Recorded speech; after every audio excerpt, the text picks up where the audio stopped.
कृष्णाय यादवेन्द्राय ज्ञानमुद्राय योगिने नाथाय गणेशाय नमो वेदान्तवेदिने।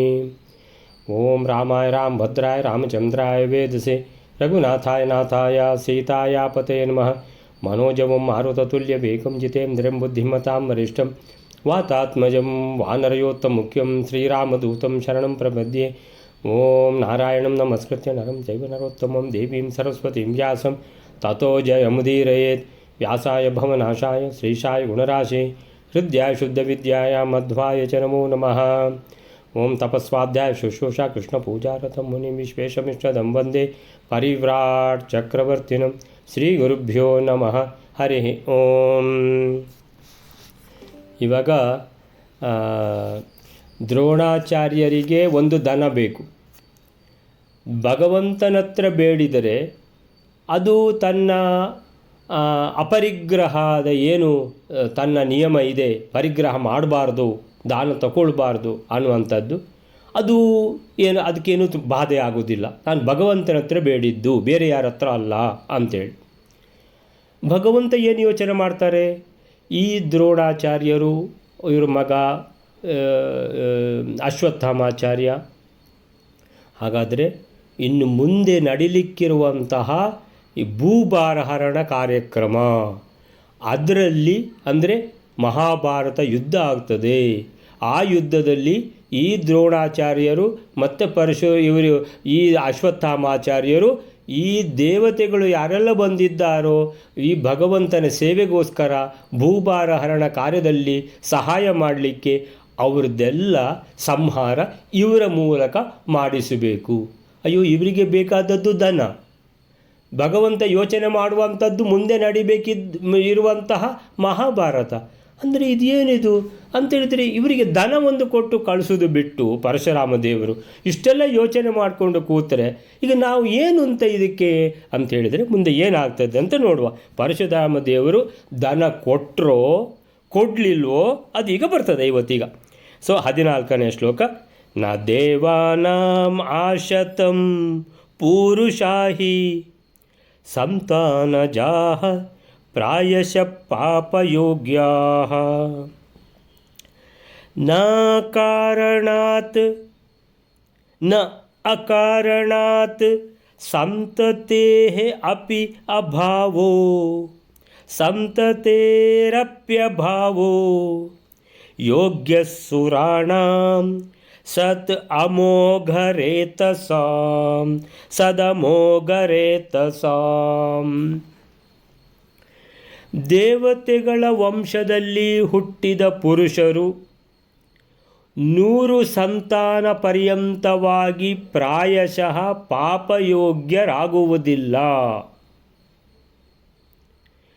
ಕಾರಣ ಇಲ್ಲದೆ ತನ್ನಷ್ಟಕ್ಕೇ ಸಂತಾನವು ನಷ್ಟವಾಗಬೇಕಾಗುವುದು ಎಂದರೆ ನಿರ್ದುಷ್ಟವಾದ ವ್ಯರ್ಥವಾಗದೇನೇ ಇರುವ ರೇತಸ್ಸುಳ್ಳ ದೇವತೆಗಳ ಸಂತಾನದ ಅಭಾವವು ಕೂಡ ಶಾಪರೂಪವಾದ ವಧ ಕಾರಣ ಇಲ್ಲದೆ ಯೋಗ್ಯವಾಗಲಾರದು. ಅರೆ, ಪರಶುರಾಮ ದೇವರು ಇನ್ನೂ ಯೋಚನೆ ಮಾಡ್ತಾನೇ ಇದ್ದಾರೆ. ನ ದೇವಾನಾಂ, ಈಗ ದೇವತೆಗಳೆಲ್ಲ ಮನುಷ್ಯ ಜನ್ಮ ಎತ್ತಿ ಬಂದಿದ್ದಾರೆ ಭಗವಂತನ ಸೇವೆ ಮಾಡಲಿಕ್ಕೆ. ಈ ದೇವಾನಾಂ ಆಶತಂ, ಆಶತಂ ಅಂದರೆ 100ರ ತನಕ. ಆಜಾನುಬಾಹು ಅಂತ, ಆಜಾನುಬಾಹು ಅಂತ ಹೇಳಿದ್ರೆ ಕೈ ಹೀಗೆ ಬಿಟ್ಟರೆ ಅದು ಎಲ್ಲಿಗೆ ತಾಗ್ತದೆ ಅಂದರೆ ಮೊಣಗಂಟಿಗೆ ಹೋಗಿ ತಾಗ್ತದೆ ಅಂತ, ಅಷ್ಟು ದೊಡ್ಡ ಕೈ ಅಂತ. ಆ ಜಾನು ಅಂತೇಳಿದರೆ ಜಾನು ಇರುವ ತನಕ ಅಲ್ಲಿವರೆಗೂ ಈ ಬಾಹು ಹೋಗ್ತದೆ ಅಂತ. ಹಾಗೆ ಆಶತಂ ಅಂತೇಳಿದರೆ 100 ತಲೆಮಾರು, 100 ಮಕ್ಕಳು, ಅಂದರೆ ಮಕ್ಕಳಿಗೆ ಮಕ್ಕಳು, ಮಕ್ಕಳಿಗೆ ಮಕ್ಕಳು, ಮಕ್ಕಳಿಗೆ ಮಕ್ಕಳು, ಹೀಗೆ ತಲೆಮಾರು ಅದು. ಆಶತಂ ದೇವಾನಾಂ ಆಶತಂ, ಈ ದೇವತೆಗಳು ಇನ್ನೇನಾದರೂ ಮಕ್ಕಳು ಹುಟ್ಟಿಸಿದರೆ ಆ ಮಕ್ಕಳಿಗೆ ಮಕ್ಕಳು ಅಂತ 100 ಶತಮಾನದವರೆಗೆ, 100 ತಲೆಮಾರಿನವರೆಗೆ ಪುರುಷ ಹಿ ಸಂತಾನಜಾಹ, ಸಂತಾನಜಾಹ ದೇವತೆಗಳಿಗೆ ಹುಟ್ಟಿದ ಸಂತಾನಕ್ಕೆ ಹುಟ್ಟಿದ, ಹೀಗೆ ಹೋಗಿ 100 ತಲೆಮಾರಿನ ತನಕ ಪ್ರಾಯಶಃ ಅಂದರೆ ಸಾಮಾನ್ಯವಾಗಿ ಹೆಚ್ಚಿನ ಅಂಶ, ನ ಪಾಪ ಯೋಗ್ಯ ಅಂದರೆ ಆ ನ ಅನ್ನುವಂಥದ್ದು ತಗೊಂಡೋಗಿ ಶುರುವಿಗೆ ಉಂಟದ್ದು ನ ಅಂಥೇಳಿ, ಆ ನ ಎಲ್ಲಿ ಜೋಡಿಸಬೇಕು? ಪ್ರಾಯಶಃ ನ ಪಾಪ ಯೋಗ್ಯ ಅಂತೇಳಿದರೆ ಇವರು ಪಾಪಯೋಗ್ಯರು ಸಾಮಾನ್ಯವಾಗಿ ಆಗುವುದಿಲ್ಲ. ಅಂದರೆ ಕಲಿಯುಗದ ಕಾರಣ ಅವರು ಪಾಪಯೋಗ್ಯರು ಆದರೂ ಆಗಬಹುದು, ಆಗದೆಯೂ ಇರಬಹುದು. ಆಗದೇ ಇದ್ದರೆ 100 ಶತಮಾನದವರೆಗೂ ಸಹ ಮಕ್ಕಳಿಗೆ ಮಕ್ಕಳು ಅಂತೇಳಿ, ಹಾಗಾದರೆ ಇದೆಂಥದ್ದು, ದೇವತೆಗಳು ಇಲ್ಲೇ ಇರುವುದಾ? ಅಲ್ಲ, ದೇವತೆಗಳು ಹೋದರೂ ಕೂಡ ಮಕ್ಕಳು ಇಲ್ಲೇ ಇರುವುದಾ ಅಂತೇಳಿದರೆ, ದೇವತೆಗಳ ಮಕ್ಕಳು ಕೆಲವರು ಪಾಪಯೋಗ್ಯರಾಗ್ತಾರೆ ಕಲಿಯ ಪರಿಣಾಮದಿಂದ. ಅಂದರೆ ಉಳಿದವರು ಹೆಚ್ಚಿನವರು ಏನಂತೇಳಿದರೆ ಒಳ್ಳೆಯವರೇ ಇರ್ತಾರೆ. ನಾ ಪಾಪಯೋಗ್ಯ ಅಂದರೆ ಒಳ್ಳೆಯವರೇ ಇದ್ದರೆ, ಅಂದರೆ ದೇವತೆಗಳದ್ದೇ ಇದು ಆದರೆ ಕಲಿಯುಗ ಹೇಗೆ ಶುರುವಾಗೋದು ಅಂತೇಳಿದರೆ, ಈ ದೇವತೆಗಳದ್ದೇ ಸಂತತಿ ಇಲ್ಲಿ ತುಂಬಿ ಹೋದರೆ ಭೂಮಿಯಲ್ಲಿ ಕಲಿಯುಗಕ್ಕೆ ತೊಂದರೆ ಆಗಿಬಿಡ್ತದಲ್ಲ. ಕಲಿಯುಗದ ಟೈಮಿಗೆ ಕಲಿಯುಗ ಶುರು ಆಗಬೇಕಲ್ವ. ದೇವತೆಗಳ ಮಕ್ಕಳು ಜಾಸ್ತಿ ಇಲ್ಲಿ ಇದ್ದರೆ ಅವರೆಲ್ಲ ಒಳ್ಳೆಯವರು, ಬಹಳ ಗುಣವಂತರು. ಆ ಗುಣವಂತವರು ಇಲ್ಲಿ ತುಂಬಿ ಹೋದರೆ ಭೂಮಿ, ಸೊ ಇದು ಆಗೋದಿಲ್ಲ. ಆದ್ದರಿಂದ ಏನಂತ ಹೇಳಿದರೆ, ಈ ದ್ರೋಣಾಚಾರ್ಯರು ಮತ್ತು ಅಶ್ವತ್ಥಾಮಾಚಾರ್ಯರನ್ನು ಬಿಡಲಿಕ್ಕಿಲ್ಲ. ಮುಂದೆ ನಡೆಯುವಂತಹ ಮಹಾಭಾರತ ಯುದ್ಧದಲ್ಲಿ ಈ ಎಲ್ಲ ದೇವತೆಗಳು ಯಾರೆಲ್ಲ ಮನುಷ್ಯರಾಗಿ ಹುಟ್ಟಿದ್ದಾರೋ ಅವರ ಸಂಹಾರ ಇವರಿಬ್ಬರ ಕೈಯಲ್ಲಿ ನಡೀಲೇಬೇಕು, ದ್ರೋಣಾಚಾರ್ಯರು ಮತ್ತು ಅಶ್ವತ್ಥಾಮಾಚಾರ್ಯರು. ಮತ್ತೆ ಯೋಚನೆ ಮಾಡ್ತಾರೆ, ನ ಅಕಾರಣಾತ್ ನಾಕಾರಣಾತ್ ಸವರ್ಣ ದೀರ್ಘ ಸಂಧಿ. ಅಂದರೆ ಅಕಾರಣಾತ್ ಅಂತ ಹೇಳಿದರೆ ನಾವು ಅಲ್ಲೇ ಇಟ್ಕೊಂಡ್ಬಿಡಿ, ಈಗ ತಗೊಳ್ಳೋದು ಬೇಡ, ಮತ್ತೆ ಎಲ್ಲಾದರೂ ಸೇರಿಸ್ಕೊಳ್ಳುವ. ಅಕಾರಣಾತ್ ಅಂತ ಹೇಳಿದರೆ ಕಾರಣ ಇಲ್ಲದೆ ಅಂತೇಳಿದರೆ, ಈಗ ನೋಡಿ ಯಾರೋದು ರಾಮ ಒಂದು ಕಲ್ಲಿನ ಮೇಲೆ ಕಾಲಿಟ್ಟು ಕೂಡಲೇ ಆ ಕಲ್ಲು ಒಂದು ಹೆಂಗಸಾಯಿತು. ಯಾರವಳು? ಅಹಲ್ಯೆ. ಅಂದರೆ ಅವಳು ಎಲ್ಲಿಯವಳು? ದೇವಲೋಕದವಳು ಅಲ್ವ ಅವಳು. ಸೊ ದೇವಲೋಕದವಳು ಶಾಪದ ಕಾರಣ ಇಲ್ಲಿಗೆ ಭೂಮಿಗೆ ಬಂದಿದ್ದಾಳೆ. ಸೊ ಅವ್ರದ್ದೆಲ್ಲ ಲೆಕ್ಕ ಬೇರೆ. ಅಂದರೆ ಅಕಾರಣಾತಲ್ಲ, ಅವರೆಲ್ಲ ಕಾರಣ ಇದ್ದು ಅಂದರೆ ಶಾಪಕ್ಕೆ ಗುರಿಯಾಗಿ ಬಂದವರು. ಸೊ ಆ ರೀತಿಯಲ್ಲಿ ಅದು ಬಿಡುವ. ಅಕಾರಣಾತ್ ಅಂದರೆ ಶಾಪ ಎಲ್ಲ ಯಾರಿಗೂ, ಅಂದರೆ ಶಾಪ ಇರುವುದು ಎಲ್ಲಿಯೋ ಬೆರಳೆಣಿಕೆಯಲ್ಲಿ ಒಬ್ಬರೊಬ್ಬರಿಗೆ. ಉಳಿದ ಒಂದು 98-99% ದೇವತೆಗಳು ಯಾರು ಮನುಷ್ಯರಾಗಿ ಇಲ್ಲಿ ಬಂದಿದ್ದಾರೋ ಅವರೆಲ್ಲ ಶಾಪದ ವಿಷಯದಲ್ಲಿ ಬಂದದ್ದಲ್ಲ, ಅವರೆಲ್ಲ ಭಗವಂತನ ಸೇವೆ ಮಾಡಬೇಕಂತ ಬಂದದ್ದು. ಸೊ ಆದ್ದರಿಂದ ಕಾರಣ ಇಲ್ಲದೆ ಅಕಾರಣಾತ್ ಸಂತತೇ ಅಪಿ ಅಭಾವ ನಾ ಯೋಗ್ಯ. ಅಂದರೆ ಯೋಗ್ಯ ಅಂತ ಉಂಟು, ಮೇಲಿಂದ ನಾವನ್ನು ತಗೊಂಡು ಅದಕ್ಕೆ ಇಟ್ಕೊಬೇಡಿ. ನಾ ಯೋಗ್ಯ ಸುರಾಣಾಂ ಸತ್ ಅಮೋಘರೇತಸಾಂ. ಈಗ ಯೋಚನೆ ಮಾಡೋದು, ಪರಶುರಾಮರು ಯೋಚನೆ ಮಾಡೋದು, ಈ ದೇವತೆಗಳಿಗೆ ಹುಟ್ಟಿದ ಮಕ್ಕಳು 100 ಶತಮಾನದವರೆಗೆ ಅಂದರೆ ಪಾಪದ ವಿಷಯಕ್ಕೆ ಹೋಗುವುದಿಲ್ಲ.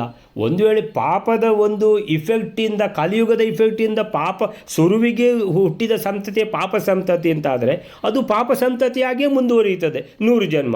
ಆದರೆ ಪುಣ್ಯ ಸಂತತಿ ಹೆಚ್ಚಿನದೆಲ್ಲ ಪುಣ್ಯ ಸಂತತಿ ಆಗ್ತದೆ. ಪ್ರಾಯಶಃ ನಾ ಪಾಪಯೋಗ್ಯ ಅಂದರೆ ದೇವತೆಗಳ ಮಕ್ಕಳಲ್ವಾ, ಅವರು ಪಾಪಕ್ಕೆ ಅಂದರೆ ಪಾಪ ಎಂಥ ಕಲಿಯುಗದ ಇದು ಇಫೆಕ್ಟ್ ಇದ್ದರೂ ಕೂಡ ಅಷ್ಟು ಬೇಗ ತಟ್ಟುವುದಿಲ್ಲ ಅವರಿಗೆ. ಅಂದರೆ ಒಳ್ಳೆಯವರೇ ತುಂಬಿಬಿಡ್ತಾರೆ. ಇನ್ನೀಗ ಯೋಚನೆ ಮಾಡಿದರೆ ಈ ಮಕ್ಕಳು ಒಳ್ಳೆಯ ಮಕ್ಕಳಿದ್ದಾರಲ್ಲ, ಸತ್ತೋಗ್ತಾರೆ, ಮಕ್ಕಳೆಲ್ಲ ಸತ್ತು ಹೋಗುವುದೆಲ್ಲ ಜಾಸ್ತಿ ಅಲ್ವಾ ಅಂತ ತಿಳ್ಕೊಂಡು ಎಣಿಸಿದರೆ, ಅಕಾರಣಾತ್ ಸಂತತೇ ಅಪಿ ಅಭಾವ ಅಂದರೆ ಈ ಮಕ್ಕಳು ನಷ್ಟ ಆಗ್ತಾರೆ, ಸತ್ತೋಗ್ತಾರೆ ಅಂತ ಎಣಿಸ್ಲಿಕ್ಕೆ ನಾ ಯೋಗ್ಯ, ಅದೂ ಸಾಧ್ಯ ಇಲ್ಲ. ಯಾಕೆ? ಸುರಾಣಾಂ ಸತ್ ಅಮೋಘರೇತಸಾಂ. ಆ ದೇವತೆಗಳ ವೀರ್ಯ ಅಂತ ಹೇಳಿದರೆ ಅದು ಅಮೋಘ, ಮೋಘ ಅಲ್ಲದ್ದು, ಅದು ವ್ಯರ್ಥವಾಗುವ ಚಾನ್ಸೇ ಇಲ್ಲ. ಅಂದರೆ ನಿರ್ದುಷ್ಟವಾದದ್ದು, ಬಲವಂತವಾದ ಆ ವೀರ್ಯ, ಅದು ವೀರ್ಯವಂತವಾದ ವೀರ್ಯ ಅದು. ಆದ್ದರಿಂದ ಈ ರೀತಿಯ ರೇತಸ್ ಅಂದರೆ ವೀರ್ಯ, ಅಮೋಘ ಅಂತೇಳಿದರೆ ವ್ಯರ್ಥವಾಗುವಂಥದ್ದಲ್ಲ. ಸತ್ ಅಂತೇಳಿದರೆ ನಿರ್ದುಷ್ಟವಾದದ್ದು, ಸತ್ ಅಮೋಘ ರೇತಸಾಂ ಅಂದರೆ ದೇವತೆಗಳು ಸತ್ ಅಂತೇಳಿದರೆ ನಿರ್ದುಷ್ಟವಾದದ್ದು, ಅಮೋಘ ಅಂತೇಳಿದರೆ ವ್ಯರ್ಥ ಆಗದೇ ಇರುವಂಥ ವೀರ್ಯವನ್ನು ಹೊಂದಿರುವವರು. ರೇತಸಾಂ ಅಂದರೆ ಅವರಿಗೆ ಅಂಥ ವೀರ್ಯದಿಂದ ಹುಟ್ಟಿದ ಮಕ್ಕಳು ಅವರು ನಷ್ಟರಾಗ್ತಾರೆ ಅಥವಾ ಸತ್ತೋಗ್ತಾರೆ ಅಂತ ಎಣಿಸ್ಲಿಕ್ಕೂ ಸಾಧ್ಯ ಇಲ್ಲ. ಅಂದರೆ ಅವರೆಲ್ಲ ಬದುಕುವವರೇ ಅಂತೇಳಿದರೆ 100 ಶತಮಾನ 100 ತಲೆಮಾರಿನವರೆಗೂ ಈ ದೇವತೆಗಳು ಯಾರು ಮನುಷ್ಯರಾಗಿ ಇಲ್ಲಿ ಬಂದಿದ್ದಾರೋ ಅವರ ಮಕ್ಕಳು, ಆ ಮಕ್ಕಳ ಮಕ್ಕಳು, ಮಕ್ಕಳ ಮಕ್ಕಳು, ಇದು ಈ ರೀತಿ ಹೋದರೆ ಕಲಿಯುಗ ಯಾವಾಗ ಶುರುವಾಗುವುದು ಅನ್ನುವಂಥದ್ದು ಭಗವಂತನಿಗೆ ಯೋಚನೆ. ಯಾರಿಗೆ? ಪರಶುರಾಮ ದೇವರಿಗೆ ಈ ರೀತಿ ಯೋಚನೆ ಆಗ್ತಾ ಇದೆ. ಈ ಹುಟ್ಟಿದ ಮಕ್ಕಳು ಕಲಿಯುಗದ ಇಫೆಕ್ಟಲ್ಲಿ ಕೆಲವರು ಪಾಪಯೋಗ್ಯರಾಗಿ ಹುಟ್ಟಿದರೂ ಹೆಚ್ಚಿನವರೆಲ್ಲ ಪ್ರಾಯಶಃ ನಾ ಪಾಪಯೋಗ್ಯ ಒಳ್ಳೆಯವರೇ ಹುಟ್ಟುತ್ತಾರೆ. ಆ ಒಳ್ಳೆಯವರು, ಆ ಮಕ್ಕಳು 100 ಶತಮಾನದವರೆಗೆ ಬದುಕುವವರು. ಹಾಗಾದರೆ ಅಂದರೆ ಅವರ ಮಕ್ಕಳು ತಲೆಮಾರು 100 ತಲೆಮಾರಿನವರೆಗೆ ಬದುಕುವವರು. ಹೀಗೆ ಆದರೆ ಅಂದರೆ ಅಕಾರಣಾತ್ ಅಂದರೆ ಶಾಪದಿಂದ ಬಂದವರಲ್ಲ ಅವರು.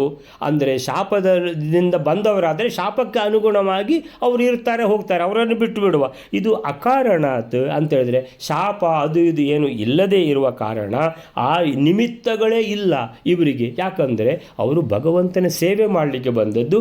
ಭೂಭಾರ ಹರಣ ಕಾರ್ಯದಲ್ಲಿ ಭಗವಂತನಿಗೆ ತಮ್ಮಿಂದಾದ ಸೇವೆಯನ್ನು ಭಗವಂತನ ಪಾದಕಮಲದಲ್ಲಿ ಅರ್ಪಿಸಬೇಕಂತ ಬಂದವರು. ಅವರ ಸಂತತಿ ಅಭಾವ ಆಗ್ತದೆ, ನಷ್ಟ ಆಗ್ತದೆ ಅಂತ ಎಣಿಸುವುದು ಕೂಡ ನಾಯೋಗ್ಯ. ಅಯ್ಯೋ ಅಂಥದ್ದು ಸಾಧ್ಯವೇ ಇಲ್ಲ. ಯಾಕಂತೇಳಿದರೆ ಸುರಾಣಾಂ ಅಂದರೆ ದೇವತೆಗಳದ್ದು ಸತ್ ಅಮೋಘ ರೇತಸಾಂ ಆದ ಕಾರಣ ಅವರಿಗೆ ಹುಟ್ಟಿದ ಮಕ್ಕಳು ಅಂತೇಳಿದರೆ ನಿರ್ದಿಷ್ಟವಾದ ವ್ಯರ್ಥವಾಗದೇ ಇರುವಂತಹ ಅಂತಹ ಒಳ್ಳೆಯ ರೇತಸ್ಸಿಂದ ಹುಟ್ಟಿದ ಮಕ್ಕಳು. ಅವರು ಒಳ್ಳೆಯ ಏನಂತೇಳಿದರೆ ಪಾಪಯೋಗ್ಯರಾಗದೇ ಇರುವಂಥವರು, ಅಂಥ ಪುಣ್ಯವಂತ ಮಕ್ಕಳು.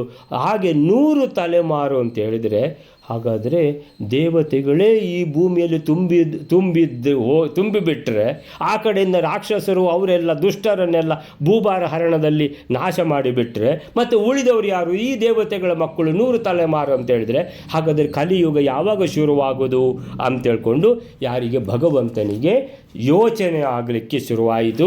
ಆದ್ದರಿಂದ ಈಗ ಈ ದೇವತೆಗಳು ಯಾರೆಲ್ಲ ಮನುಷ್ಯರಾಗಿ ಬಂದಿದ್ದಾರೋ ಅವರನ್ನು ಈ ದ್ರೋಣಾಚಾರ್ಯರು ಮತ್ತು ಅವರ ಮಗನಿಂದ ಸಂಹಾರ ಮಾಡಿಸಲೇಬೇಕು.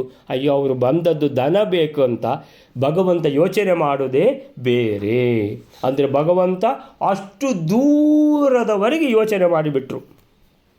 ಸೊ ಈಗ ಈ ಶ್ಲೋಕಕ್ಕೆ 14ನೇ ಶ್ಲೋಕಕ್ಕೆ ದೇವತೆಗಳ ಸಂತತಿಯಲ್ಲಿ ಜನಿಸುವವರು,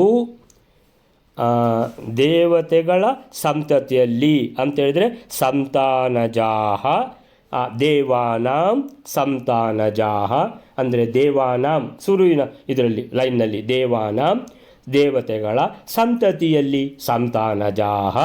ಸೊ ಅವರು ಜನಿಸುವವರು 100 ತಲೆಮಾರಿನವರೆಗೆ. ಆಶತಂ ದೇವಾನಾಂ ಆಶತಂ, ಆಶತಂ ಅಂದರೆ 100 ತಲೆಮಾರಿನವರೆಗೆ ಅಂತ. ಯಾರು ಪುರುಷ ಅಂದ್ರೇನು? ದೇವತೆಗಳು ಯಾರು ಮನುಷ್ಯರಾಗಿ ಇಲ್ಲಿ ಬಂದಿದ್ದಾರೋ ಅವರು. ಸೊ ಅವರು ಈ ರೀತಿ ಸಾಮಾನ್ಯವಾಗಿ ಅವರಿಗೆ ಹುಟ್ಟಿದ ಆ ಸಂತತಿ ಪಾಪಯೋಗ್ಯರಾಗಿ ಇರುವುದಿಲ್ಲ, ಹೆಚ್ಚಿನಂಶ ಆಗಿರುವುದಿಲ್ಲ. ಕಲಿಕಾಲದ ಎಫೆಕ್ಟಿಂದ ಒಂದು ಸ್ವಲ್ಪ ಏನಾದರೂ ಆದರೂ 95% ಮೇಲೆ ಒಳ್ಳೆಯವರೇ ಇರ್ತಾರೆ. ಹಾಗಾದರೆ ಅವರು ನಷ್ಟರಾಗ್ತಾರೋ ಅಂತ ಎಣಿಸಿದರೆ ಇಲ್ಲ. ಸಂತತೆ ಅಪಿ ಅಭಾವ ನಾ ಯೋಗ್ಯ. ಯಾಕೆ ಅಂತೇಳಿದರೆ ಅವರೆಲ್ಲ ಸತ್ ಮತ್ತು ಅಮೋಘ ರೇತಸರು, ನಿರ್ದುಷ್ಟವಾದ ಮತ್ತು ಅವರು ವ್ಯರ್ಥವಾಗದೇ ಇರುವಂತಹ ರೇತಸ್ಕರು, ವೀರ್ಯವಂತರು ಆ ದೇವತೆಗಳು. ಆದ ಕಾರಣ ನಿಷ್ಕಾರಣವಾಗಿ ಸಂತತಿ ಏನು ಆಗೋದಿರದೇ ಇರುವ ಚಾನ್ಸೂ ಇಲ್ಲ, ಆದ ಸಂಗತಿ ನಷ್ಟವಾಗ್ತದೆ ಅಂತ ಹೇಳಲಿಕ್ಕೂ ಆಗೋದಿಲ್ಲ. ಸಂತತಿ ಆಗೋದು ಗ್ಯಾರಂಟಿ, ಸಂತತಿ ಆದದ್ದು ನಷ್ಟ ಆಗದೇ ಇರುವುದು ಗ್ಯಾರಂಟಿ. 100 ತಲೆಮಾರಿನವರೆಗೆ ಈ ಭೂಮಿಯಲ್ಲಿ ಅವರು ಮುಂದುವರಿಯುವುದು ಖಂಡಿತ ಅಂತೇಳಿದರೆ, ಹಾಗಾದರೆ ಇದು ಆಗುವುದಿಲ್ಲ. ದ್ರೋಣಾಚಾರ್ಯರಿಂದ ಈಗ ಈ ಕೆಲಸ ಆಗಲೇಬೇಕು, ಈ ದೇವತೆಗಳು ಬಂದವರು ವಾಪಸ್ಸು ಹೋಗಲೇಬೇಕು ಅಂತ ಹೇಳ್ಕೊಂಡು ಭಗವಂತ ಯೋಚನೆ ಮಾಡ್ತಾರೆ ಅಂತ ಹೇಳಿದರೆ, ನಂತರ ಎಷ್ಟನೇ ಶ್ಲೋಕ ಇದು? 14ನೇ ಶ್ಲೋಕ ಆಯಿತು. 15ನೇ ಶ್ಲೋಕಕ್ಕೆ ಹೋಗುವ. 15ನೇ ಶ್ಲೋಕ. ಅವ್ಯಚ್ಛಿನ್ನೇ ಸಕಲಾನಾಂ ಸುರಾಣಾಂ ತಂ ತೌ ಕಲಿರ್ನೋ ಭವಿತಾ ಕಥಂಚಿತ್ ತಸ್ಮಾತ್ ಉತ್ಸಾದ್ಯಾಃ ಸರ್ವ ಏತೆ ಸುರಾಂಶಾಃ ಏತೇನ ಸಾಕಂ ತನಯೇನ ವೀರಾಃ. ಅವ್ಯುಚ್ಛಿನ್ನೇ, ಚಿನ್ನ ಅಂತೇಳಿದರೆ ತುಂಡು ತುಂಡಾಗೋದು. ಅವ್ಯುಚ್ಛಿನ್ನೆ ಅಂತೇಳಿದರೆ ತುಂಡು ಆಗೋದಿಲ್ಲ ಅಂತೇಳಿದರೆ ದೇವತೆಗಳ ಸಂತತಿ ಅದು ಅವ್ಯುಚ್ಛಿನ್ನೆ ಅಂತೇಳಿದರೆ ನಾಶವಾಗದೇ ಇರುವಂಥ ಸಂತತಿ. ಅವರು ಈ ರೀತಿ ಸಕಲಾನಾಂ ಎಲ್ಲ ಸುರಾಣಾಂ ದೇವತೆಗಳು ಮನುಷ್ಯರಾಗಿ ಬಂದವರು ತಂತೌ ಅಂದರೆ ಸಂತತಿ, ಅದು ಅವ್ಯುಚ್ಛಿನ್ನೆ ಸಪ್ತಮಿ ವಿಭಕ್ತಿ. ತಂತವು ಕೂಡ ಸಪ್ತಮಿ ವಿಭಕ್ತಿ, ಅವ್ಯುಚ್ಛಿನ್ನೆ ಕೂಡ ಸಂತತಿ ವಿಭಕ್ತಿ. ಈ ರೀತಿ ನಾಶವಾಗದೇ ಇರಲು ಕಲಿಹಿ ನ ಭವಿತಾ ಕಥಂಚಿತ್. ಕಲಿ ಅಂದರೆ ಕಲಿಯುಗ, ನ ಭವಿತಾ ಕಥಂಚಿತ್. ಕಥಂಚಿತ್ ಅಂದರೆ ಇದು ಕಲಿಯುಗ, ಯಾವತ್ತೂ ಕೂಡ ಕಥಂಚಿತ್ ನಾ ಭವಿತ. ಅರೆ ಕಲಿಯುಗ ಶುರುವೇ ಆಗೋದಿಲ್ಲ. ಅರೆ ಕಲಿಯುಗ ಶುರು ಆಗಬೇಕಲ್ಲ ಅಂದರೆ ಎಷ್ಟು ಇದ್ದದ್ದು? ಮಹಾಭಾರತ ಆದಮೇಲೆ ಇವರು ಪಾಂಡವರೆಲ್ಲ ಆಳಿದ್ದೆಷ್ಟು? 36 ವರ್ಷ ಏನೋ ಅಷ್ಟೇ ಕಾಣ್ತದೆ. ಸೊ ಅಂದರೆ ಮತ್ತೆ ಕಲಿಯುಗ ಶುರುವಾಗಿ ಹೋಯಿತು. ಸೊ ಹಾಗಿರುವಾಗ ಪರಶುರಾಮ ದೇವರು ಯೋಚನೆ ಮಾಡಿದ್ದೆಲ್ಲ ಸರಿಯಾಗಿ ಯೋಚನೆ ಮಾಡ್ತಾ ಇದ್ದಾರೆ. ಅರೆ ಕಲಿಯುಗ ಶುರು ಆಗಬೇಕು, ಕಲಿಯುಗ ಶುರುವಾಗಲಿಕ್ಕೆ ಟೈಮು ಬಂದಾಗಿದೆ. ಇಲ್ಲಿ ಈಗ ಏನಾಗಬೇಕು? ಈ ಬಂದ ದೇವತೆಗಳನ್ನು ಸಂಹಾರ ಆಗಲೇಬೇಕು, ಮಹಾಭಾರತ ಬೇಗ ಆಗಲೇಬೇಕು. ಆ ಮಹಾಭಾರತಕ್ಕೆ ಇವರು ಸಂಹಾರ ಮಾಡಬೇಕು ಈ ದೇವತೆಗಳದ್ದು ಅಂತೇಳಿದ್ರೆ, ದ್ರೋಣಾಚಾರ್ಯರು ಯಾವ ಪಾರ್ಟಿಯಲ್ಲಿದ್ದಾರೆ ಸ್ವಾಮಿ? ಪಾಂಡವರ ಪಾರ್ಟಿಯಲ್ಲ, ಕೌರವರ ಪಾರ್ಟಿಯಲ್ಲ. ಅವರು ಯಾವ ಪಾರ್ಟಿಯಲ್ಲಿಯೂ ಇಲ್ಲ. ಅವರು ಗದ್ದೆಯಲ್ಲಿ ಏನು ತೆನೆ ಎಲ್ಲ ತಗೊಂಡು ಹೋದ ಮೇಲೆ, ಹಾರ್ವೆಸ್ಟಿಂಗ್ ಆದಮೇಲೆ ಏನು ಬೀಜಗಳು ಅಲ್ಲಲ್ಲಿ ಬಿದ್ದಿವೆ, ಯಾವುದು ಕಾಳುಗಳು, ಅದನ್ನು ಸಂಗ್ರಹ ಮಾಡಿಕೊಂಡು ಬಂದು ಅವರು ಊಟ ಮಾಡುವವರು. ಅವರು ಅಪ್ರತಿಗ್ರಹ ಅಂದರೆ ದಾನ ಕೂಡ ತಗೊಳ್ಳದ ವ್ಯಕ್ತಿ. ಅವರಿಗೆ ಕೌರವರ ಪಾರ್ಟಿ ಪಾಂಡವರ ಪಾರ್ಟಿ ಅಂತ ಇದೆಯಾ? ಯಾವುದೂ ಇಲ್ಲ. ಮತ್ತು ಪರಶುರಾಮರು ಯೋಚನೆ ಮಾಡೋದೇನು? ಪರಶುರಾಮರು ಅಂತೇಳಿದರೆ ಭಗವಂತ ಅಂದರೆ ಪಾರ್ಟಿ ಇಲ್ಲ ಅಂದರೆ ಪಾರ್ಟಿಗೆ ಸೇರಿಸ್ತಾರೆ ಯಾರನ್ನು? ದ್ರೋಣಾಚಾರ್ಯರನ್ನು. ಅದಕ್ಕೆ ಎಲ್ಲ ಯೋಚಿಸೋದು. ಈಗ ದ್ರೋಣಾಚಾರ್ಯರು ಮತ್ತು ಪರಶುರಾಮರಿಂದ, ದ್ರೋಣಾಚಾರ್ಯರು ಮತ್ತು ಅಶ್ವತ್ಥಾಮಾಚಾರ್ಯರಿಂದ ಈ ದೇವತೆಗಳ ಸಂಹಾರ ಆಗಬೇಕು ಅಂತೇಳಿದರೆ ಅವರು ಕೌರವರ ಪಾರ್ಟಿಯಲ್ಲಿ ನಿಂತು ಯುದ್ಧ ಮಾಡಬೇಕು. ಅಂದರೆ ಕೌರವರ ಪಾರ್ಟಿಗೆ ಅವರನ್ನು ಸೇರಿಸಬೇಕು. ಅಂದರೆ ಅದು ಹೇಗೆ? ಈ ದನದ ವಿಷಯದಲ್ಲಿ ಸೇರಿಸಬೇಕು ಅಂತ ಅವರಿಗೆ ಬಂದಿದ್ದಾರಲ್ಲ. ಯಾರ ಹತ್ರ? ಪರಶುರಾಮ ದೇವರ ಹತ್ರ. ಯಾಕೆ ಬಂದದ್ದು? ನನಗೊಂದು ದನ ಬೇಕು ಅಂತ ಬಂದದ್ದು. ಮಗು ಅಳ್ತದೆ, ಹಾಲಿಲ್ಲ, ದನ ಬೇಕು ಅಂತ ಬಂದರೆ ಬಂದವರ ಹತ್ರ ಏನು ದೇವರು ಇಷ್ಟೆಲ್ಲ ಯೋಚನೆ ಮಾಡಿ ಹಾಗಾದರೆ ಇವರನ್ನು ಕೌರವರ ಪಾರ್ಟಿಗೆ ಈಗ ಸೇರಿಸಬೇಕು ಅಂತ ಯೋಚನೆ ಮಾಡ್ತಾ ಇದ್ದಾರೆ. ಇವರು ದ್ರೋಣಾಚಾರ್ಯರು ಏನು ಯೋಚನೆ ಮಾಡ್ತಿದ್ದಾರೆ? ನಾನೀಗ ಪರಶುರಾಮ ದೇವರ ಹತ್ರ ದನ ಕೇಳಬೇಕು. ದನ ಕೊಡ್ತಾರಾ? ಕೊಡದೆ ಎಲ್ಲಿರ್ತಾರೆ? ಯಾಕಂದರೆ ಭಗವಂತ, ಎಲ್ಲ ಇರುವ ಭಗವಂತ ನನಗೊಂದು ದನ ಕೊಡೋದಿಲ್ವಾ ಅಂತ ಇವರು ಯೋಚನೆ ಮಾಡ್ತಿದ್ದಾರೆ. ಅಲ್ಲಿ ಭಗವಂತ ಏನು ಯೋಚನೆ ಮಾಡ್ತಿದ್ದಾರೆ? ಇದೆಲ್ಲ ಯೋಚನೆ ಮಾಡ್ತಾ ಇದ್ದಾರೆ ಭಗವಂತ. ಸೊ ಹೀಗೆ ತಂತವು ಕಲಿಹಿ ನ ಭವಿತ ಕಥಂಚಿತ್. ಕಲಿಯುಗವೇ ಶುರುವಾಗುವುದಿಲ್ಲ. ತಸ್ಮಾತ್ ಆದ್ದರಿಂದ ಉತ್ಸಾದ್ಯಾಹ ನಾಶವಾಗಲೇಬೇಕು. ಸರ್ವ ಏತೆ ಸುರಾಂಶ. ಈ ಎಲ್ಲ ದೇವತೆಗಳು ಮನುಷ್ಯರಾಗಿ ಯಾರೆಲ್ಲ ಬಂದಿದ್ದಾರೋ ಸರ್ವ ಏತೆ ಸುರ ಅಂಶಾಹ. ಸುರ ಅಂದರೆ ದೇವತೆಗಳು. ಈ ದೇವತೆಗಳು ಮನುಷ್ಯರಾಗಿ ಹುಟ್ಟಿದವರು ಯಾರೆಲ್ಲ ಇದ್ದಾರೋ ಇವರೆಲ್ಲ ಉತ್ಸಾದ್ಯಾಹ ನಾಶ ಆಗಲೇಬೇಕು.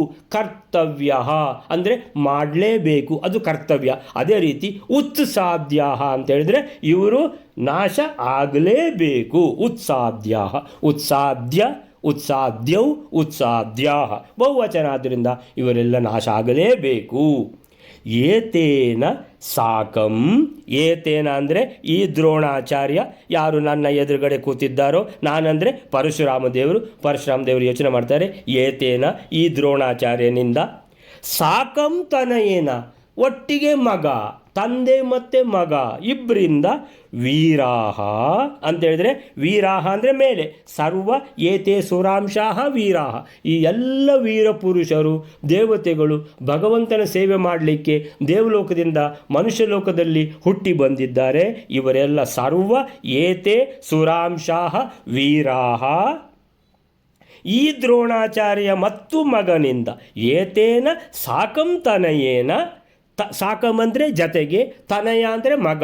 ಸೊ ತನಯೇನ ಸಾಕಂ ಅಂದರೆ ಮಗನಿಂದ ಕೂಡಿಕೊಂಡು, ಏತೇನ ಅಂದರೆ ಇವನಿಂದ ಅಂದರೆ ಪರಶುರಾಮ ದೇವರ ಎದುರುಗಡೆ ಕೂತಿದ್ದಾರಲ್ಲ ಯಾರು ದ್ರೋಣಾಚಾರ್ಯರು, ಅವ್ರು ಪರಶುರಾಮ ದೇವರು ಎಣಿಸೋದು ಇವನಿಂದ ಮತ್ತು ಇವನ ಮಗನಿಂದ ಕೂಡಿಕೊಂಡು ಅವರಿಬ್ಬರು ಸೇರಿ ಅಪ್ಪ ಮತ್ತು ಮಗ ಅಂತೇಳಿದರೆ ಎಲ್ಲ ನಮ್ಮ ದೇವತೆಗಳು ಯಾರೆಲ್ಲ ಇದ್ದಾರೋ ಮನುಷ್ಯರಾಗಿ ಹುಟ್ಟಿ ಬಂದವರು ಭಗವಂತನ ಸೇವೆ ಮಾಡಲಿಕ್ಕೆ ಎಲ್ಲ ಪಾಂಡವರ ಪಕ್ಷದಲ್ಲಿ ಯುದ್ಧ ಮಾಡ್ತಾರೆ. ಯಾವುದು ಧರ್ಮ ಸಂಸ್ಥಾಪನೆಗೋಸ್ಕರ, ಭೂಭಾರ ಹರಣಕ್ಕೋಸ್ಕರ. ಅವರನ್ನೆಲ್ಲ ಈ ದ್ರೋಣಾಚಾರ್ಯರನ್ನು ಮತ್ತು ಅಶ್ವತ್ಥಾಮಾಚಾರ್ಯರನ್ನು ಅವರ ಎದುರುಗಡೆ ಯುದ್ಧದಲ್ಲಿ ನಿಲ್ಲಿಸಿ ಕೊಲ್ಲಿಸಬೇಕು. ಇಲ್ಲದಿದ್ದರೆ ಕಲಿಯುಗ ಇದು ಸ್ಟಾರ್ಟ್ ಆಗುವುದಿಲ್ಲ. ಭಗವಂತನದ್ದು ಬೇರೆ ಬೇರೆಯೇ ಏನು, ಎಲ್ಲ ಕೆಲಸವು ಭಗವಂತನಿಗೆ ಇರುವ ಕಾರಣ ಎಲ್ಲವೂ ಆಗಬೇಕಲ್ಲ. ಸೊ ಭಗವಂತ ಈ ರೀತಿ ಯೋಚನೆ ಮಾಡಿಕೊಂಡು ಇವನಿಂದ ದೇವತೆಗಳ ಸಂಹಾರ ಆಗಲೇಬೇಕು. ಉತ್ಸಾದ್ಯಾ ಅಂತ, ತಸ್ಮಾತ್ ಆದ್ದರಿಂದ ಕಲಿಯುಗ ಶುರು ಆಗಬೇಕಲ್ಲ, ತಸ್ಮಾತ್ ಉತ್ಸಾದ್ಯ, ಈ ಎಲ್ಲ ದೇವತೆಗಳು ಇವರಿಂದ ಸಂಹಾರ ಆಗಬೇಕು. ಸೊ ಅಲ್ಲಿ ಏನು ಹೇಳ್ತಾರೆ ಇದಕ್ಕೆ ಅಂತ ಹೇಳಿದ್ರೆ, ಸಕಲ ದೇವತೆಗಳ ಸಂತತಿ, ಹೌದು, ಸಕಲಾನಾಂ ಸುರಾಣಾಂ ತಂತೌ ಅವಿಚ್ಛಿನ್ನವಾಗಿ ಮುಂದುವರೆದಲ್ಲಿ, ಅಂದರೆ ಯಾವ ರೀತಿಯಲ್ಲಿಯೂ ನಾಶ ಆಗದೇ ಇದ್ದಲ್ಲಿ, 100 ತಲೆಮಾರಿನವರೆಗೆ ಮುಂದುವರೆದಲ್ಲಿ ಕಲಿಯುಗ ಸರ್ವತಾ ನಡೆಯದಂತಾಗುತ್ತದೆ. ಕಲಿಹಿ ನಾ ಭವಿತ ಕದಂಚಿತ್. ನಾ ಭವಿತ ಅಂದರೆ ಬರುವುದೇ ಇಲ್ಲ, ನಾ ಭವಿತ ನಾಳೆದ್ದು ಅಂತ, ಭವಿತ ಅಂದರೆ ಸೊ ನಾ ಭವಿತ ಅಂದರೆ ಬರುವುದಿಲ್ಲ, ಕಥಂಚಿತ್ ಅಂದರೆ ಯಾವತ್ತೂ ಬರುವುದಿಲ್ಲ. ಯಾರು ಕಲಿ ಅಂದರೆ ಯಾರು? ಕಲಿಯುಗ ಬರುವುದೇ ಇಲ್ಲ. ಅಯ್ಯೋ ಕರ್ಮವೇ, ಅದಕ್ಕೆ ಏನು ಮಾಡೋದು? ಸೊ ಪರಶುರಾಮ ದೇವರು ಯೋಚನೆ ಮಾಡ್ತಾರೆ, ತಸ್ಮಾತ್ ಇವರನ್ನೆಲ್ಲ ಸರ್ವ ಏತೇ ಸುರಾಂಶ, ಆದ್ದರಿಂದ ದೇವಾಂಶರಾದ ಪಾಂಡವ ಪಕ್ಷದ ಎಲ್ಲ ದೇವತೆಗಳು ಮನುಷ್ಯರಾಗಿ ಹುಟ್ಟಿ ಬಂದ ಇವರೆಲ್ಲ ವೀರರು, ವೀರಾಹ. ದ್ರೋಣ ಮತ್ತು ಅವರ ಪುತ್ರನಿಂದ, ಏತೇನ ಅಂದರೆ ದ್ರೋಣನಿಂದ, ಸಾಕಂತನಯೇನ ಅವರ ಪುತ್ರನಿಂದ ಕೂಡಿಕೊಂಡು ನಾಶ ಹೊಂದಲೇಬೇಕು. ಉತ್ಸಾದ್ಯಾ ತಸ್ಮಾತ್ ಉತ್ಸಾದ್ಯಾ ಅಂತೇಳಿದ್ರೆ ಈ ದೇವ ಸಂತತಿ ಇಲ್ಲಿ ಇದು ನಿಲ್ಲಬೇಕು. ಈ ಸಂತತಿ ಮುಂದೆ ಹೋಗ್ತಾ ಇದ್ದರೆ ಇದು ಆಗುವುದಿಲ್ಲ. ಕಲಿಯುಗ ಶುರುವಾಗಬೇಕು. ಕಲಿಯುಗ ಶುರುವಾಗಲಿಕ್ಕೆ ಟೈಮ್ ಬಂದಾಯಿತು. ಆದ್ದರಿಂದ ದ್ರೋಣಾಚಾರ್ಯರನ್ನು ಈಗ ಏನು ಮಾಡಬೇಕು? ಈಗ ದನ ಕೇಳಲಿಕ್ಕೆ ಬಂದಿದ್ದಾರೆ. ಈ ದನದ ವಿಷಯದಲ್ಲಿ ಏನಂದರೆ ಅದು ಮುಂದೆ ಹೋಗಿ ಅಂದರೆ ನಾವೆಲ್ಲ ಕೆಲಸ ನೋಡ್ತೇವಲ್ಲ ಇಂಜಿನಿಯರಿಂಗ್. ಸೊ ಎಲ್ಲೋ ಒಂದು ಕಡೆ ಒಂದು ಬಾಲ್ ಹೋಗಿ ಒಂದಕ್ಕೆ ತಾಗಿದೆ, ಅದು ಇನ್ನೊಂದು ಕಡೆಗೆ ಹೋಗಿ ತಾಗಿದೆ, ಅದು ಮತ್ತೊಂದು ಕಡೆಗೆ ಹೋಗಿ ತಾಗಿದೆ, ಅದು ತಿರುಗಿದ್ದಕ್ಕೆ ಇನ್ನೊಂದು ತಿರುಗಲಿ ಶುರುವಾಗ್ತದೆ, ಅದು ತಿರುಗಿದ್ದಕ್ಕೆ ಮತ್ತೊಂದು ಹೋಗಿ ಅದಕ್ಕೆ ಎಫೆಕ್ಟ್ ಆಯಿತು. ಸೊ ಎಲ್ಲಿ ಹೋಗಿ ಅದು ಮುಟ್ಟಿತು, ಒಂದಕ್ಕೊಂದು ಕನೆಕ್ಷನ್. ಲಾಸ್ಟಿಗೆ ಏನಂತ ಹೇಳಿದರೆ ದ್ರೋಣಾಚಾರ್ಯರು ಮತ್ತು ಅಶ್ವತ್ಥಾಮಾಚಾರ್ಯರಿಂದ ಈ ಕಡೆ ಇರುವ ದೇವತೆಗಳು ಪಾಂಡವರ ಪಕ್ಷದಲ್ಲಿ ಯುದ್ಧ ಮಾಡುವವರು ಸಂಹಾರ ಆಗಬೇಕು. ಅದು ಎಂಡ್ ರಿಸಲ್ಟ್. ಅದಕ್ಕೋಸ್ಕರ ಸುಮಾರು ಇಂಜಿನಿಯರಿಂಗ್ ಪರಶುರಾಮ ದೇವರಿಗೆ ಯೋಚನೆ ಮಾಡಿದ್ದಾರೆ. ಸೊ ಅದು ಏನು ಅಂತ ನೋಡುವ. ಏವಂ ವಿಚಿಂತ್ಯ ಅಪ್ರತಿಮಸ್ಸ ಭಾರ್ಗವಃ ಬಭಾಷ ಈಶತ್ ಸ್ಮಿತ ಶೋಚಿಷಾಗಿರ ಅನಂತ ಶಕ್ತಿ ಸಕಲೇಶ್ವರೋಪಿ ತ್ಯಕ್ತಂ ಸರ್ವಂ ನಾದ್ಯ ವಿತ್ತಂ ಮಮಾಸ್ತಿ. ದ್ರೋಣಾಚಾರ್ಯರಿಗೆ ಇದಾಗ್ತಾ ಉಂಟು. ಅರೆ ಈ ಪರಶುದೇವರು ಏನು ಯೋಚನೆ ಮಾಡ್ತಾ ಇದ್ದಾರೆ, ನಾನು ಎಷ್ಟೊತ್ತಿಗೆ ಕೇಳೋದು, ನನಗೊಂದು ದನ ಬೇಕು ಅಂತ. ಅದು ಭಗವಂತನಿಗೆ ಅದು ಸಹ ಗೊತ್ತಿರಬೇಕು, ನಾನು ಕೇಳಬೇಕಂತೂ ಇಲ್ಲ. ಮತ್ತು ಯಾಕೆ ಪರಶುರಾಮ ದೇವರು ಏನನ್ನು ನನಗೆ ಹೇಳ್ತಾ ಇಲ್ಲ ಅಂತ. ಏವಂ ವಿಚಿಂತ್ಯ ಪರಶುರಾಮ ದೇವರು ಹೀಗೆ ಏವಂ ವಿಚಿಂತ್ಯ ಅಂತೇಳಿದ್ರೆ ಎಲ್ಲ ಆಲೋಚನೆ ಮಾಡ್ತಾ ಇದ್ದಾರೆ.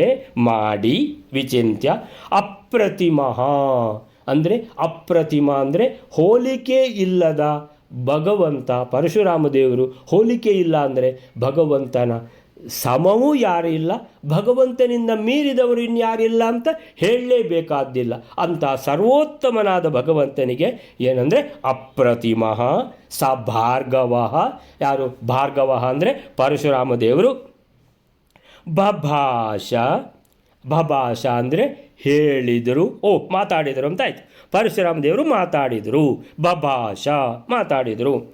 ಈಶತ್, ಈಶತ್ ಅಂದರೆ ಸ್ವಲ್ಪ, ಸ್ಮಿತ ಅಂದರೆ ಮುಗುಳ್ನಗೆ. ಭಗವಂತ ಅಲ್ವಾ, ಎಲ್ಲಿಂದ ಇಲ್ಲಿಂದ ಅಲ್ಲಿವರೆಗೆ ಯೋಚನೆ ಮಾಡಿದ್ದಾರೆ. ಅಷ್ಟು ಯೋಚನೆ ಮಾಡಿ ಅಂದರೆ ಇವರಿಂದ ಈ ಕೆಲಸ ಆಗಬೇಕು, ಇವರಿಂದಲೇ. ಸೊ ಅದಕ್ಕೆಲ್ಲ ಪ್ಲ್ಯಾನ್ ಆಗಿ ಆಯಿತು ಭಗವಂತನದು.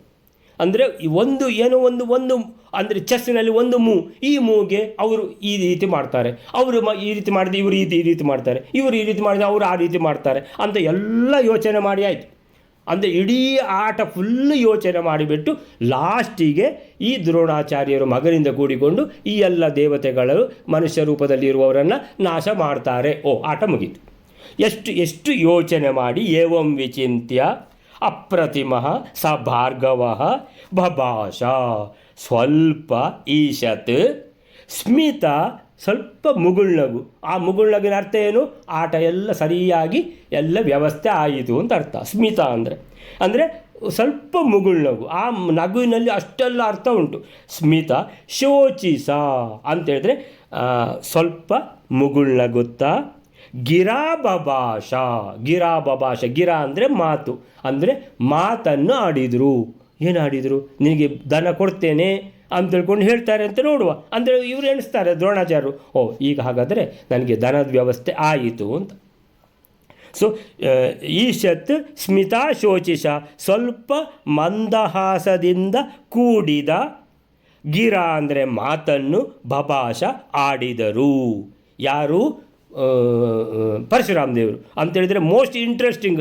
ಏನು ಮಾತಾಡಿದರು ಅದು ಇಂಪಾರ್ಟೆಂಟ್. ಈಗ ಅನಂತ ಶಕ್ತಿ, ಪುನಃ ಹೇಳ್ತಾರೆ ಅನಂತ ಶಕ್ತಿ ಅಂತ, ಅಚಿಂತ್ಯ ಶಕ್ತಿ ಇರುವಂಥ ಈ ಭಾರ್ಗವ, ದಶಾವತಾರದಲ್ಲಿ ಒಂದು ಪರಶುರಾಮ ಅವತಾರ ಇರುವಂತಹ ಭಗವಂತ.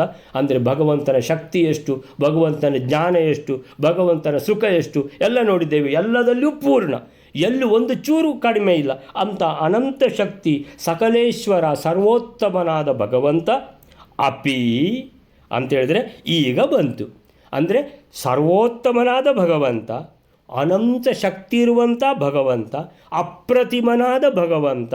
ಆ ಭಗವಂತನ ಆ ಭಗವಂತ ಸರ್ವೋತ್ತಮ, ಅವನ ಸಮವೂ ಯಾರೂ ಇಲ್ಲ, ಅವನಿಂದ ಅಧಿಕ ಯಾರೂ ಇಲ್ಲವೇ ಇಲ್ಲ. ಅಂಥ ಭಗವಂತ ಅಪಿ ಆದರೂ, ಅಂದರೆ ಅಂಥ ಭಗವಂತ ಆದರೂ ಏನು ಹೇಳಿದ್ರು? ಹಾಗಾದರೆ ಅಪಿ ಅಂತ ಬಂದ ಕೂಡಲೇ ಅಯ್ಯೋ ಅಂದರೆ ಕೊಡೋದಿಲ್ವ ಇವರು ದನ ಅಂದರೆ ಅಪಿ ಅಂದರೆ ಅಂಥ ಭಗವಂತ ಆದರೂ ಸಕಲೇಶ್ವರ ಅನಂತ ಶಕ್ತಿ ಅಪ್ರತಿಮ ಅಂಥ ಭಗವಂತ ಮುಗುಳ್ನಗುದೆಲ್ಲ ಸರಿ, ಕೊಡ್ತಾರ ದನವೋ ಇಲ್ವಾ ಅಂತ ಪ್ರಶ್ನೆ. ಅಪಿ ಅಂತ ಬಂತು. ಆದರೂ ಅಂದರೆ ಇದು ಕೊಡೋದಿಲ್ವಾ? ತ್ಯಕ್ತಂ ಸರ್ವಂ ಹೇಳ್ತಾರೆ. ತ್ಯಕ್ತಂ ಸರ್ವಂ, ನಾನು ಎಲ್ಲ ದಾನ ಕೊಟ್ಟಾಗಿದೆ. ತ್ಯಕ್ತಂ ಸರ್ವಂ, ತ್ಯಕ್ತ ಅಂದರೆ ಬಿಡಬೇಕು ಅಂತ, ತ್ಯಾಗ ಮಾಡೋದು ಅಂತ. ನಾನು ಎಲ್ಲ ತ್ಯಾಗ ಮಾಡಿದ್ದೇನಪ್ಪ, ಎಲ್ಲ ದಾನ ಕೊಟ್ಟಾಗಿದೆ ಅಂದರೆ ನನ್ನ ಹತ್ರ ಏನಿಲ್ಲ ಅಂತ.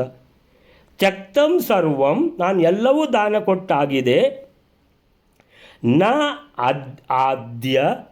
ಅದ್ಯ ಅಂದರೆ ಈಗ. ನ ವಿತ್ತಂ ಮಮ ಅಸ್ತಿ ಅಂತೇಳಿದ್ರೆ ನನ್ನ ಹತ್ರ ಈಗ ದುಡ್ಡು, ಬಂಗಾರ, ಪ್ರಾಪರ್ಟಿ, ದನ ಯಾವುದೂ ಇಲ್ಲ. ನ ಅಂದರೆ ಇಲ್ಲ, ಅದ್ಯ ಅಂದರೆ ಈಗ, ವಿತ್ತಮ್ ಅಂದರೆ ಖಾಲಿ ದುಡ್ಡು ಮಾತ್ರ ಅಲ್ಲ, ದುಡ್ಡು, ಬಂಗಾರ, ಆಮೇಲೆ ದನ, ಆಮೇಲಿಂದ ಆಸ್ತಿ ಪಾಸ್ತಿ ನನ್ನ ಹತ್ರ ಯಾವುದೂ ಇಲ್ಲ ಅಂತ. ನ ಅದ್ಯ ವಿತ್ತಂ ಮಮ ನನ್ನ ಹತ್ತಿರ, ಅಸ್ತಿ ಮಮ ನ ಅಸ್ತಿ, ಮಮ ಅದ್ಯ ವಿತ್ತಂ ನ ಅಸ್ತಿ ಅಂತೇಳಿದರೆ ನನ್ನ ಹತ್ತಿರ ದುಡ್ಡು ಬೇಕಾದದ್ದೆಲ್ಲ ಯಾವುದೇ ಸಂಪತ್ತುಗಳು ಧನ ಸಮೇತ ಅದ್ಯ ಇವತ್ತು ನಾ ಅಸ್ತಿ, ನನ್ನ ಹತ್ರ ಏನಿಲ್ಲ. ಯಾಕೆ? ತ್ಯಕ್ತಂ ಸರ್ವಂ, ನಾನು ಎಲ್ಲ ಕೊಟ್ಟು ಬಿಟ್ಟಿದ್ದೀನಪ್ಪ. ಅಂದರೆ ಎಲ್ಲ ದಾನ ಮಾಡಿಬಿಟ್ಟಿದ್ದೇನೆ. ಪರಶುರಾಮ ದೇವರು ಕೂಡ ಪರಶುರಾಮ ಆಚಾರ್ಯರಲ್ಲ ಅವರು ಬ್ರಾಹ್ಮಣನೇ ಅಲ್ವಾ, ಅವರು ಇಟ್ಕೊಳ್ತಾರ? ಅಂದರೆ ದ್ರೋಣಾಚಾರ್ಯರೇ, ನೀವು ಹೇಗೆ ಬ್ರಾಹ್ಮಣನ, ನಾನು ಹಾಗೆ ಬ್ರಾಹ್ಮಣ ಅಲ್ವಾ, ಸ್ವಲ್ಪ ಬೇರೆ ರೀತಿ. ಏನಂತೇಳಿದರೆ, ನಾನು ಏನೆಲ್ಲ ಬಂತೋ ಎಲ್ಲ ದಾನ ಮಾಡಿಬಿಟ್ಟೆ ಅಂತೇಳಿದರೆ ಎಷ್ಟು ಬಂತು? ಬೇಕಾದಷ್ಟು ದುಷ್ಟ ಕ್ಷತ್ರಿಯರನ್ನೆಲ್ಲ ಕೊಂದು ಹಾಕಿ ಪರಶುರಾಮ ದೇವರು 14 ಸಲ ದಂಡಯಾತ್ರೆ ಮಾಡಿ ಬೇಕಾದಷ್ಟು ಧನ ಕನಕ ಬಂದಿದೆ, ಎಲ್ಲ ಹಂಚಿಬಿಟ್ಟೆ, ಏನು ಇಟ್ಕೊಳ್ಳಿಲ್ಲ. ಅಂದರೆ ಬ್ರಾಹ್ಮಣರಾದವರು ಹೀಗೆ ಇರಬೇಕು. 60ನೇ ಶಾಂತಿ, 70ನೇ ಶಾಂತಿ, 80ನೇ ಶಾಂತಿ ಅಂತೇಳಿದರೆ ಎಲ್ಲ ಈ ಶಾಂತಿ ಮುಗಿಯುವಾಗ ಏನು ಉಳಿಸ್ಕೋಬಾರ್ದು, ಎಲ್ಲ ದಾನ ಮಾಡಿಬಿಡಬೇಕು ಅಂತ. ಆ ರೀತಿಯಲ್ಲಿ ತ್ಯಕ್ತಂ ಸರ್ವಂ, ನಾನೆಲ್ಲ ಕೊಟ್ಬಿಟ್ಟೆಪ್ಪ. ನಾ ಅದ್ಯ ವಿತ್ತಂ ಮಮ ಅಸ್ತಿ, ನನ್ನ ಹತ್ರ ಏನೂ ಉಳಿದಿಲ್ಲ. ದ್ರೋಣಾಚಾರ್ಯರ ಮುಖ ಇಷ್ಟು ಸಣ್ಣದಾಯಿತು. ಏನಿದು ಅಂತೇಳಿದರೆ ಇವ್ರದ್ದು ಆಟ ಶುರುವಾಗಿದೆ. ಪರಶುರಾಮ ದೇವರದ್ದು ಆಟ ಶುರುವಾಗಿದೆ. ದ್ರೋಣಾಚಾರ್ಯರು ಅದರಲ್ಲಿ ಒಂದು ಕಟ್ಟುಪುತ್ತಲಿ ಬೊಂಬೆ. ಸೊ ಈ ಬೊಂಬೆಯಾಟವಯ್ಯ ಅಂತ ಭಗವಂತನದ್ದು ಬೊಂಬೆಯಾಟ ಶುರುವಾಗಿದೆ. ದ್ರೋಣಾಚಾರ್ಯರು ಬೊಂಬೆ ಹಾಗೆ ಕುಣಿತಾ ಇದ್ದಾರೆ. ಈ ಬೊಂಬೆಗೆ ಧನ ಸಿಗಲಿಲ್ಲ. ಮತ್ತು ಇನ್ನೇನು ಅಂದರೆ ಪರಶುರಾಮ ದೇವರು ಆಟದಲ್ಲಿ ಒಂದು ಸ್ಟೆಪ್ ಇಟ್ಟಿದ್ದಾರಲ್ಲ, ಆ ಸ್ಟೆಪ್ ಅಂದರೆ ದ್ರೋಣಾಚಾರ್ಯರು ಇಂಥ ಕಡೆಗೀಗ ಹೋಗ್ತಾರೆ ಅಂತ ಗೊತ್ತುಂಟು ಅವರಿಗೆ. ಅಂದರೆ ಇಲ್ಲಿ ನಾನು ಕೊಡಲಿಲ್ಲ ಅಂದರೆ ಯಾರ ಹತ್ರ ಹೋಗ್ತಾರೆ ಎಲ್ಲ ಡಿಸೈಡ್ ಆಗಿ ಹೋಗಿದೆ ಅಂತೇಳಿದ್ರೆ ಇಂಥ ದಿಕ್ಕಿಗೆ ಹೋಗ್ತಾರೆ, ಅವರು ಹೀಗೆ ಹೇಳ್ತಾರೆ, ಅಲ್ಲಿ ಹೀಗೆ ಪ್ರಾಬ್ಲಮ್ ಶುರುವಾಗ್ತದೆ. ಅದು ಮುಂದಕ್ಕೆ ಮಹಾಭಾರತಕ್ಕೆ ಅದು ಕನೆಕ್ಟ್ ಆಗಿ ಎಂಡ್ ರಿಸಲ್ಟ್ ಸಿಗ್ತದೆ ಅನ್ನುವಂಥದ್ದು ಪರಶುರಾಮ ದೇವರು ಯೋಚನೆ ಮಾಡಿ ಆಯಿತು. ಈಗ ಹೀಗೆ ಚಿಂತಿಸಿ ಏವಂ ವಿಚಿಂತ್ಯ ಅಪ್ರತಿಮಃ ಅನಂತ ಶಕ್ತಿ ಸಕಲೇಶ್ವರ, ಅನಂತ ಶಕ್ತಿಯುಳ್ಳ ಸರ್ವೇಶ್ವರನು ಸರ್ವೋತ್ತಮನು ಅಪ್ರತಿಮನು ಆದ ಪರಶುರಾಮ ದೇವರು ಮಂದಹಾಸದಿಂದ ಈಶತ್ ಸ್ಮಿತ ಶೋಚಿಷ ಬಭಾಷ ಹೇಳಿದರು. ಆ ದ್ರೋಣಾಚಾರ್ಯರೇ, ನಾನೀಗ ಎಲ್ಲವನ್ನು ನೀಡಿಯಾಗಿದೆ. ತ್ಯಕ್ತಂ ಸರ್ವಂ ನ ಅದ್ಯ ವಿತ್ತಂ ಮಮ ಅಸ್ತಿ, ಈಗ ನನ್ನ ಬಳಿ ಯಾವ ಧನವೂ ಯಾವ ಸಂಪತ್ತೂ ಇಲ್ಲ. ಯಾವ ಸಂಪತ್ತು ಇಲ್ಲ ಅಂದರೆ ಧನ ಎಲ್ಲಿ ಬರಬೇಕು? ಧನ ಕೂಡ ಸಂಪತ್ತೇ ತಾನೇ. ನನ್ನ ಹತ್ರ ಏನಿಲ್ಲ, ಎಲ್ಲ ದಾನ ಮಾಡಿ ಕೊಟ್ಟು ಬಿಟ್ಟಿದ್ದೇನೆ ಅಂತ ಹೇಳಿದರು. ಅಲ್ಲಿಗೆ ಇವತ್ತಿನ ಇದನ್ನು ಮುಗಿಸೋಣ. ಶ್ರೀಕೃಷ್ಣ ಅರ್ಪಣ ಮಸ್ತು.